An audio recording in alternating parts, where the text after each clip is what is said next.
Bonjour, bienvenue encore avec le programme de courageuse diaspora iranienne et donc faire en sorte que toutes celles et tous ceux qui de près ou de loin ont partie liée avec le corps des gardiens de la révolution islamique et qui séjourneraient sur le territoire français, sur le territoire européen, y compris s'ils sont des diplomates, soient expulsés. En fait, depuis 18 jours en Iran, il n'y a pas d'internet, il n'y a pas de téléphone. On n'est pas au courant avec les familles, avec le peuple iranien. Vous pensez pourquoi ils sont coupés d'internet ou d'un téléphone?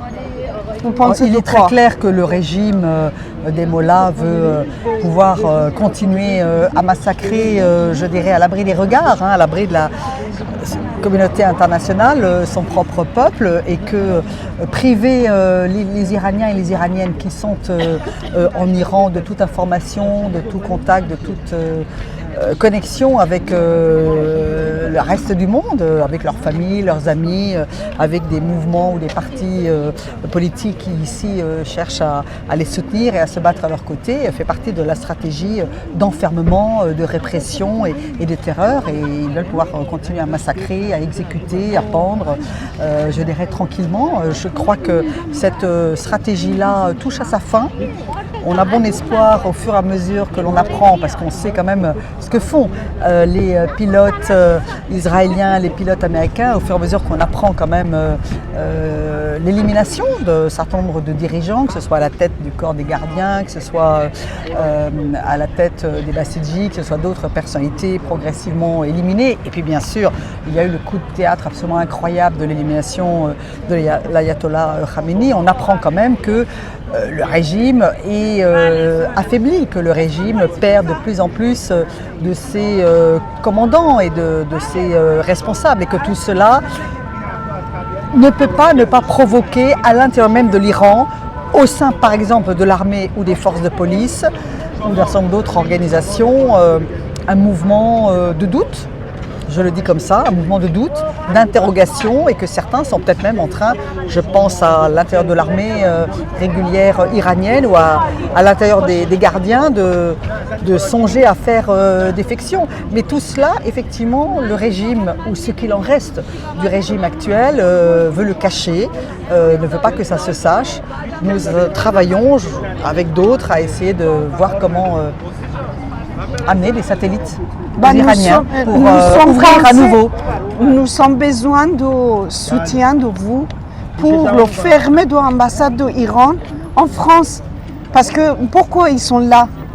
Alors, on n'a pas besoin d'ambassade islamique. Alors, on n'est pas contre l'islam, on a besoin de Reza Pahlavi qui est retourné en Iran. Alors je dois à la vérité de vous dire que c'est extrêmement exceptionnel de fermer une ambassade, et que ça n'est pas nulle part dans le monde d'ailleurs un pays n'a pris l'initiative de fermer l'ambassade de la République islamique d'Iran, pas plus les États-Unis que le Royaume-Uni, que d'autres pays. Voilà, donc c'est parfaitement exceptionnel.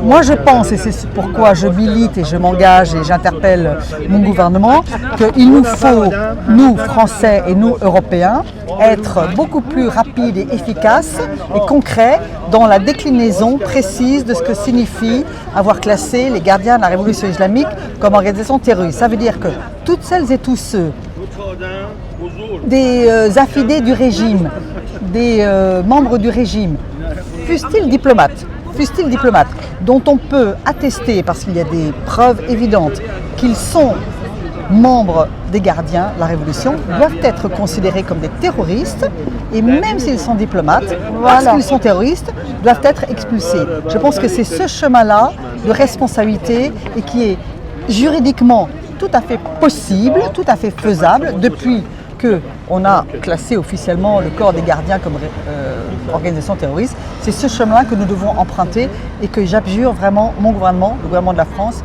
de prendre rapidement. Un message pour le peuple iranien. Ce que je veux dire aux courageuses iraniennes et aux courageux iraniens, c'est que nous sommes très très nombreux en France, en Europe, dans le monde, à suivre autant que nous pouvons la situation en Iran, que nous sommes à leur côté, que nous sommes en force de soutien et de solidarité, que nous pensons fort à eux, que nous savons qu'ils ont fait à de très nombreuses reprises preuve d'un courage absolument, invraisemblablement remarquable, d'un héroïsme à nul autre pareil. Nous les admirons et nous leur disons tenez bon, vous êtes du bon côté de l'histoire et un jour viendra où l'Iran libre, démocratique, souverain, laïque sera le destin que vous connaîtrez. Nous sommes à vos côtés.